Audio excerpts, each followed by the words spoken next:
Gap के पिछले episode में साम मॉन को अपसेट करती है तो उसे मनाने के लिए साम और कर्क उसे एक रेस्टोरेंट पे ले जाते हैं। रेस्टोरेंट पे मॉन एक स्केरी स्टोरी सुनाती है और साम डर जाती है। रात को मॉन साम को मैसेज करती है कि भूतों का ध्यान रखना। मॉन ऑफिस में आती है, वो साम का फोटो देख रही होती है और उतने में साम पीछे से आती है। वो मॉन को वॉल पे पिन करती है और उसके बहुत करीब आती है और अपने ग्लासेस नीचे करती है। वो थोड़ी पीछे जाती है और मॉन पूछती है, लेडी सैम आपके आंखों के नीचे डार्क सर्कल्स क्यों हैं? साम कहती है, तुम्हारी हिम्मत होती है पूछने की, ये सब तुम्हारी वजह से है। मॉन कंफ्यूज्ड होती है। साम कहती है, हाँ तुम्हारा फॉल्ट है, तुमने कल मुझे भूत के बारे में डराया। उतने में किसी के आने की आवाज आती है और साम चली जाती है। नॉय आती है और वो एक दूसरे को हेलो कहते हैं। नॉय कहती है, ओह तुमने लेडी बॉस को यहाँ कहीं देखा? मैंने उनकी कार बिल्डिंग के सामने देखी, पता नहीं वो इतनी जल्दी क्यों आ गया है। मुझे तो ये ठीक नहीं लगता।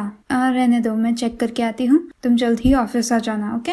साम अपने ऑफिस में आती है, वो अपने डार्क सर्कल्स चेक करती है और हम कल रात का फ्लैशबैक देखते हैं। मॉन साम को कहती है कि पेता का ध्यान रखना। साम अपना फोन रख के विंडो के पास जाती है और कर्टन्स क्लोज कर देती है। वो छोटे से आवाज से भी डरती है। वो अपने बेड के नीचे चेक करती है। वो डॉग की आवाज से भी डरती है। वो सारे डोर्स क्लोज करती है। वो भगवान का नाम लेके सोने का ट्राई करती है। फिर वो एक मूर्ति लेके आती है और सोने का ट्राई करती है। मॉन अपने डेस्क पे होती है। वो कंफ्यूज्ड होती है कि सामने ऐसा क्यों कहा कि वो मॉन का फॉल्ट है। वो कंप्लेन करती है, अरे मैं काम पे फोकस ही नहीं कर पा रही। उनका क्या मतलब था कि मेरा फॉल्ट है? या और चिन्ह उसे देख रहे होते हैं। या पूछती है, मॉन तुम अपने आप से क्यों बातें कर रही हो? क्या तुम आर्टिकल के बारे में वरीड हो?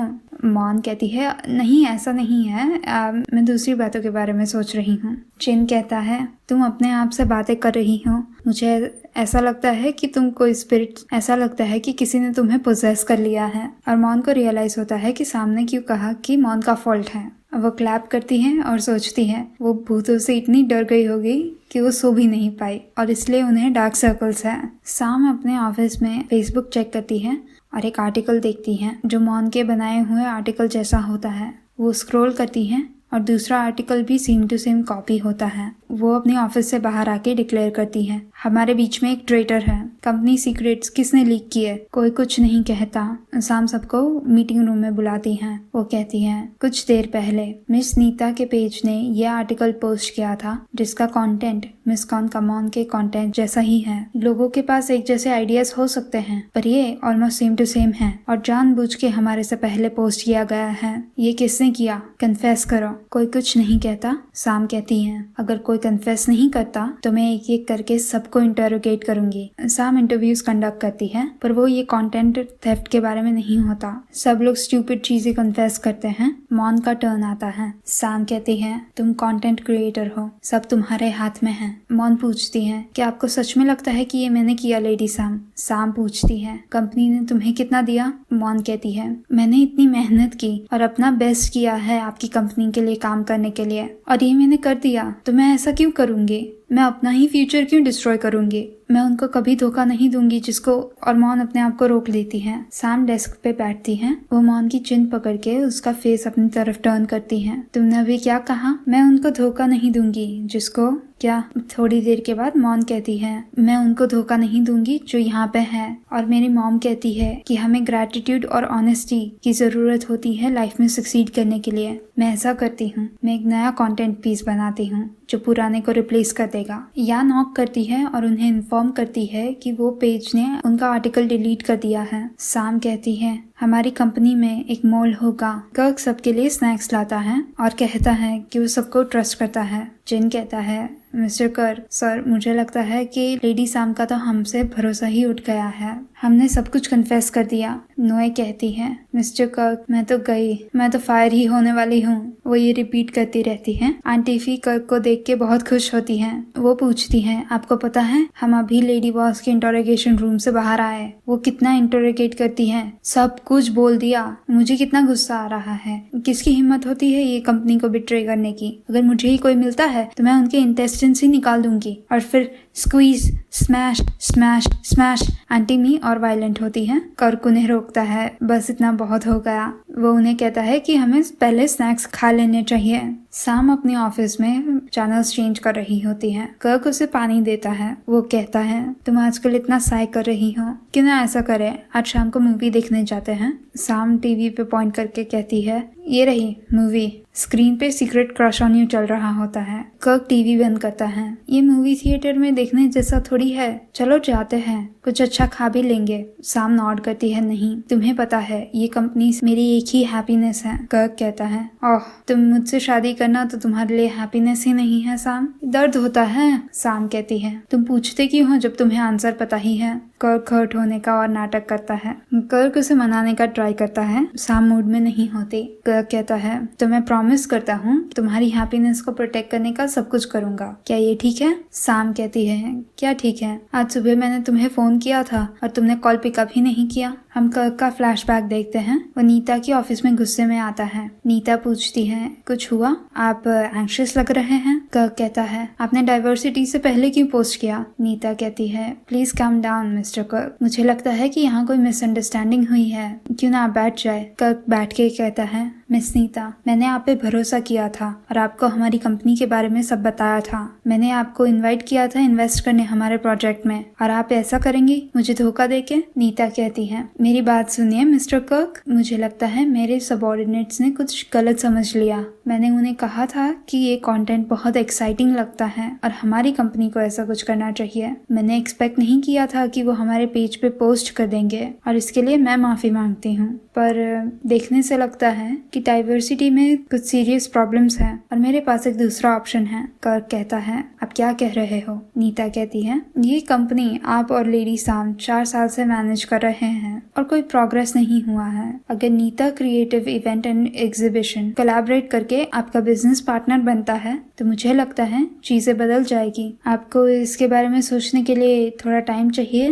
प्रेजेंट में कर्क साम को प्रॉमिस करता है कि वो उसकी साइड पे रहेगा चाहे कुछ भी हो जाए। शाम होती है और साम अपनी ऑफिस से बाहर निकलती है। वो देखती है कि मॉन ने अपनी डेस्क लाइट ऑफ नहीं की है। वो लाइट को ऑफ करने जाती है और एकदम ही पूरा अंधेरा हो जाता है। मॉन एकदम से आती है और साम डर जाती है। वो भागती है और मॉन उसे चेज करती है। साम मॉन को बार बार बुक से हिट करती है। वो सोचती है गोस्ट को भी फिजिकल पेन फील होता है। मॉन कहती है मैं मॉन हूँ। साम मॉन को फिर से हिट करती है। फिर वो मॉन को देखती है, नहीं गोस्ट हो तुम भूत हो, कोई डाउट नहीं है। वो अपनी कैमरा की लाइट ऑन करती है। वो मॉन को मिरर में देखने का कहती है। मॉन अपने पर्स में से मिरर निकालती है और देखती है वो कितनी बुरी लगती है। साम कहती है देखा तुम भूत जैसी लग रही हो। मॉन कहती है ये मैं अपनी आंखें रब कर रही थी उसकी वजह से होगा। साम कहती है सही है, एकदम से आ गई तुम्हें हर्ट हुआ। मॉन कहती है ऑफ कोर्स, ये पूछना होता है, आपने कितने जोर से मारा। साम मॉन को आइस पैक लगाती है। वो ऑर्डर करती है पकड़ो फ्रीजिंग है। मॉन कहती है लेडी शाम कितनी मीन है। साम कहती है मुझे क्यों ब्लेम कर रही हो, तुम्हें पता है मुझे गोस्ट से डर लगता है, तुमने ये मुझे ट्रिक करने के लिए प्लान किया ना। मॉन कहती है दूसरे लोग ऐसे सीधे कंक्लूजन पे नहीं पहुंच जाते, आप पक्का स्पेशल हो। साम कहती है ये कंक्लूड करना बहुत इजी है, मैं रात को सो भी नहीं पाई थी, ये देखो डार्क सर्कल्स, क्या तुम सेटिस्फाइड नहीं हो। मॉन कहती है आप ये मिसअंडरस्टैंड कर रही हैं, मैं आपको डराना नहीं चाहती थी, मैं अपना फेस वॉश कर रही थी और मेकअप बिगड़ गया। साम कहती है मार्केट वाली चीप कॉस्मेटिक्स यूज करना बंद कर दो, तो बहुत सारे अच्छे वाटरप्रूफ वाले भी होते हैं, ब्यूटी में इन्वेस्ट करना सीख लो।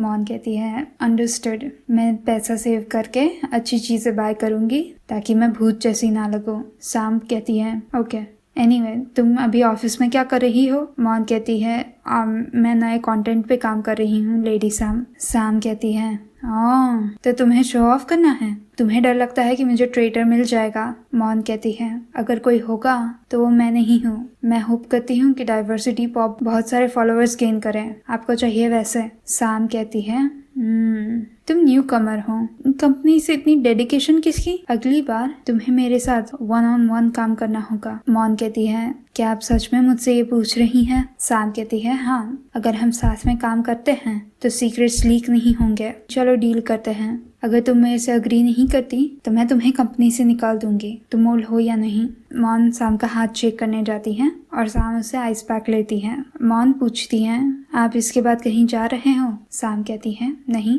क्या तुम मुझे अपने साथ जाने का कह रही हो? मैं नहीं आने वाली। कट टू साम मॉन के साथ होती है। मॉन पूछती है, आप अच्छा फील कर रहे हो? साम कहती है, हाँ, तुम्हारे पास होती हूँ तो रिलैक्स फील करती हूँ। साम को रियलाइज होता है उसने क्या कहा। मॉन स्माइल कर रही होती है। साम धीरे से टर्न होती है। मॉन डिस्ट्रैक्ट करती है, वो कॉर्नर अच्छा लगता है, हम फोटोज लेते हैं। साम कहती है, नो, मुझे फोटोज लेना नहीं पसंद। मॉन कहती है, प्लीज कम ऑन। साम ना कहती है। मॉन उसका फोटो लेती है। साम कहती है, बस मैंने कहा मुझे फोटोज लेना नहीं पसंद। मॉन कहती है, तो हम सेल्फीज लेते हैं। वो साम के पास आके सेल्फीज लेती है और उसे स्माइल करने का कहती है। मॉन फोटो में देखती है कि साम उसकी ओर देख रही हैं। वो पूछती है, मेरे फेस पे कुछ है? साम कहती है, तुम्हारा फेस जाना पहचाना लगता है, जैसे हम पहले मिले हैं। वो थोड़ा सोचती है, मुझे याद आया, हम उस दिन मिले थे ना बुटीक पे, तुमने मेरे से पहले वो लिमिटेड एडिशन ले ली थी। मॉन कहती है, वो मैं नहीं हूँ, मेरे पास उतना पैसा ही नहीं है, अगर वो मिलियंस में आता है तो मैं एक हाउस खरीदूंगी। साम कहती है, मैं भूल गई तुम गरीब हो। मॉन कहती है, आपके जैसे पैसे वाला तो कौन हो सकता है लेडी साम। साम कहती है, मेरी मेमोरी मिक्स्ड अप है, और वो वहाँ से चली जाती है। मॉन सोच रही है, लेडी साम मेरे बारे में सब भूल गई। साम कहती है, लेट हो चुका है, घर जाते हैं। वो थोड़ी देर के बाद कहती है, और मुझे वो फोटोज भेजना मत भूलना। मॉन कहती है, हाँ, तो मैं जाती हूँ। साम और उसकी ग्रैंडमदर साथ में होते हैं। साम कहती है, मैं लेडी सॉन्ग को बहुत मिस करती हूँ। ग्रैंडमदर कहती है, हाँ, बुरी बात है, उसने मना कर दी उसके साथ शादी करने से, जिसको मैंने उसके लिए पिक किया था, और उसकी लाइफ ऐसी हो गई। अगर उसने मेरी सुनी होती, जैसा मैंने कहा वैसा किया होता, तो उसकी लाइफ हैप्पी होती। तुम्हारे जैसे साम और सॉन्ग का फ्लैशबैक आता है जिसमें वो बाहर जा रहे होते हैं और ग्रैंडमदर उन्हें रोक के पूछती है, इतने तैयार होके कहाँ जा रहे हो? सॉन्ग कहती है, कुछ नहीं ग्रैंडमदर, मैं साम को बाहर ले जाने की परमिशन मांगना चाहती हूँ। वो डिसर्टेशन लिख रही है और उसे कुछ बुक्स चाहिए। ग्रैंडमदर उन्हें जाने का अलाउ करती है। वो सॉन्ग को रोक के पूछती हैं, तुम ग्रेजुएट हो चुकी हो और तुम्हारे पास अब स्टेबल जॉब भी है, तुम्हें पता है ना कि नेक्स्ट स्टेप एक हस्बैंड ढूंढना है, टाइम हो गया है अपनी फैमिली बिल्ड करने का। सॉन्ग कहती है, मुझे पता है ग्रैंडमदर। ग्रैंडमदर कहती है, अच्छा है तुम्हें पता है, जॉब पे तुमसे कोई क्लोज है? सॉन्ग कहती है, कोई नहीं है ग्रैंडमदर, मैं काम करने चाहती हूँ, मैं दूसरों के बारे में इतना नहीं सोचती। ग्रैंडमदर कहती है, वो जो भी हो, अगर कोई होता है तो तुम्हें मुझे बताना होगा और उसकी प्रोफाइल भी दिखाना। मैं देखना चाहती हूँ कि वो मेरे ग्रैंड चाइल्ड को डिजर्व करता है या नहीं। जो ग्रैंड चाइल्ड मैंने रेस किया है वो एक्सेप्शनल और परफेक्ट है। अगर ये लड़का काफी नहीं है तो मैं अप्रूव नहीं करूँगी। सॉन्ग कहती है, मैंने रिलेशनशिप के बारे में इतना नहीं सोचा है ग्रैंडमदर। ग्रैंडमदर कहती है, तुम्हें सोचना होगा, लोगों को अपनी लाइफ एडवांस में प्लान करनी होती है, पढ़ाई, ग्रेजुएशन, काम, जॉब, एक पार्टनर, शादी और फिर बच्चे, हमारी फैमिली को कंटिन्यू करने के लिए। और तो और सॉन्ग, वुमेन को बच्चे यंग एज में पैदा करने का प्लान करना होता है, नहीं तो वो उन्हें रेस नहीं कर पाएंगे। सॉन्ग आर्ग्यू करने का ट्राई करती है। ग्रैंडमदर कहती है, कुछ नहीं। साम सॉन्ग को आगे कुछ कहने से रोकती है। सॉन्ग और साम सॉन्ग की गर्लफ्रेंड के साथ बात कर रहे होते हैं। सॉन्ग को उनकी रिलेशनशिप पब्लिक ले जानी होती है ताकि उन्हें छुपाना ना पड़े। उसकी गर्लफ्रेंड कहती है, मुझे इससे कोई प्रॉब्लम नहीं है, और अगर तुम्हारी ग्रैंडमदर को पता होता है कि हम साथ में हैं तो वो हमें एक्सेप्ट नहीं करेंगी। सॉन्ग कहती है, मेरा दम घुटता है कि वो चाहती है कि मैं लड़कों के साथ बाहर जाऊं। अब मुझे कोई नहीं पड़ी, मैंने डिसाइड कर लिया है, जब टाइम आएगा तो मैं उन्हें बता दूंगी। फिर सॉन्ग की बर्थडे होती है और ग्रैंडमदर उसे एबनॉर्मल बुलाती है और कहती है कि तुम्हारी हिम्मत कैसे हुई मुझे डिसअपॉइंट करने की। सॉन्ग कहती है, आप ऐसी है इसीलिए तो न्यूंग चली गई। ग्रैंडमदर उसे स्लैप करती है और सॉन्ग भी घर छोड़ के चली जाती है। सॉन्ग कार में जा रही होती है और उसका एक्सीडेंट हो जाता है। प्रेजेंट टाइम में ग्रैंडमदर साम को कहती है, ये तुम्हारे लिए भी ऐसा ही है, मुझे डिसअपॉइंट मत करना, मैं जैसा कहती हूँ वैसा ही करना, कल से शादी कर लो, तुम्हारे लिए वही बेस्ट है जो मैंने चूज किया है, समझ गई? साम नॉड करती है, हाँ ऑफिस में सब शाम के इंटेरोगेशंस के बारे में बात कर रहे होते हैं। या कन्फेस करती है कि वो बाहर वालों के साथ काम के बारे में बात नहीं करती है। वो सिर्फ इतना ही बताती है कि उसकी बॉस कितनी कोल्ड ब्लडेड और ब्रूटल है। जिन बताता है मेरा तो इससे भी बुरा है। वो शाम को कह रहा होता है, मैं काम के बारे में अपने फ्रेंड से बात ही नहीं करता। मैं सिर्फ उन्हें इतना ही बताता हूँ कि मेरी बॉस एक टायरेंट और सैडिस्ट है और उन्हें एम्प्लॉयज को फायर करना बहुत पसंद है। नॉय कहती है, मैं तो फायर होने के लिए तैयार हूँ। मुझे पक्का पता है ये होने वाला है। मैं ऑफिस में गई और सब कुछ मेरे मुंह से निकल गया। नॉय शाम से कन्फेस कर रही होती है। आपने वीडियो क्लिप में देखा वैसे ही मैंने सिर्फ इतना कहा, मिस्टर कर्क का कितना वेस्ट है। वो लेडी बॉस के नहीं मेरे बॉयफ्रेंड होने चाहिए थे। और मैंने ये भी कहा कि अगर उनकी शादी होती है तो मैं उनकी वेडिंग क्रैश करूंगी। और मैंने कहा कि रोमांटिक रिलेशनशिप की तो मना की है, पर आपके पास तो लवर है और ये अनफेयर है। और फिर मैंने कहा, लेडी शाम के फेस के मसल्स सब मर चुके हैं। शाम उसकी ओर देखती है और नॉय अपने आप को डिफेंड करती है, मैं एकदम ड्रंक थी, मैं पागल हो गई थी। शाम कहती है, पर मैंने ये वीडियो क्लिप कभी नहीं देखी है। और नॉय बेहोश हो जाती है। प्रेजेंट टाइम में वो रोती है, मैंने उन्हें सब बता दिया, मुझे कुछ बताने की जरूरत भी नहीं थी। और अपना हेड डाउन करती है। या कहती है, अगर हम में से कोई मोल नहीं है तो कौन है? चिन कहता है, सिर्फ एक ही है जो बिल्कुल भी वरीड नहीं लग रहा। वो मॉन पे पॉइंट करता है। नॉय कहती है, मॉन बिल्कुल भी वरीड नहीं लग रही। या कहती है, वो अभी भी नहीं है। मे भी उसे पता नहीं है कि यहाँ पे चीजें कितनी सीरियस है। आंटी मे पूछती है, क्या हमें उसे पूछना चाहिए कि उसने क्या बात की? वो सब अग्री करते हैं। वो मॉन के पास जा रहे होते हैं, उतने में शाम आती है और सब भाग के अपनी सीट्स पे जाते हैं। शाम अपनी ऑफिस में जाती है। थोड़ी देर के बाद वो बाहर निकल के मॉन को कहती है कि वो अपनी चीजें लेके उसके ऑफिस में आए। और यहाँ पे गैप द सीरीज एपिसोड 3 का पार्ट 1 खत्म होता है। मैंने पिछले 2 वीडियोस एक साथ ही रिकॉर्ड किए थे, पर एंड में 30 मिनट से भी बड़ा वीडियो होता था। वो बनाने में बहुत टाइम लगता है, एडिट करने में टाइम लगता है और एक्सपोर्ट करने में बहुत सारा टाइम लगता है। इसीलिए गैप के एपिसोड्स 2 पार्ट्स में डिवाइडेड हैं। और मुझे लगता है कि 30 मिनट्स का वीडियो देखना भी बहुत टायरिंग हो सकता है, इसीलिए मैंने इन्हें 2 पार्ट्स में डिवाइड किया है। तो मुझे कमेंट्स में बताइए, ये 2 पार्ट्स वाला ज्यादा अच्छा फॉर्मेट है या फिर मैं 1 पार्ट में ही करूँ और कितनी चीजें या लाइन ऑफ डायलॉग एक्सक्लूड कर दूँ, ताकि ओवरऑल पता चले कि क्या हो रहा है, पर एग्जैक्टली वर्ड टू वर्ड ना किया गया हो। मुझे नहीं लगता कि मैं ऐसा करूँ तो भी बहुत सारा कुछ मिस होगा। और सच में बोलूँ तो मैं ऐसा करूँ ना तो भी वीडियो को तो बहुत लंबा ही होता है। आई डोंट नो गैप में क्या है, पर इसके एपिसोड्स समहाउ हर बार 30 मिनट से ज्यादा ही बनते हैं। ऐसा नहीं है कि ये बाकी शो से एक्चुअली में लंबा है। It's full 1 hour. Between us भी 45-50 मिनट्स का है। और जो YouTube पे GMM TV के शोज होते हैं वो डेफिनेटली 40 to 45 मिनट्स के होते हैं। पर गैप में शायद इतनी डिटेल्स है और बैकग्राउंड चीजें इतनी एक्सप्लेन करनी पड़ती हैं, इसीलिए उनका लेंथ ज्यादा बढ़ जाता है। आई होप आपको मेरा वीडियो अच्छा लगा। ये वीडियो को लाइक कीजिए और मेरे चैनल को सब्सक्राइब कीजिए। मैं आपको अगले वीडियो में मिलूंगी। तब तक के लिए बाय बाय।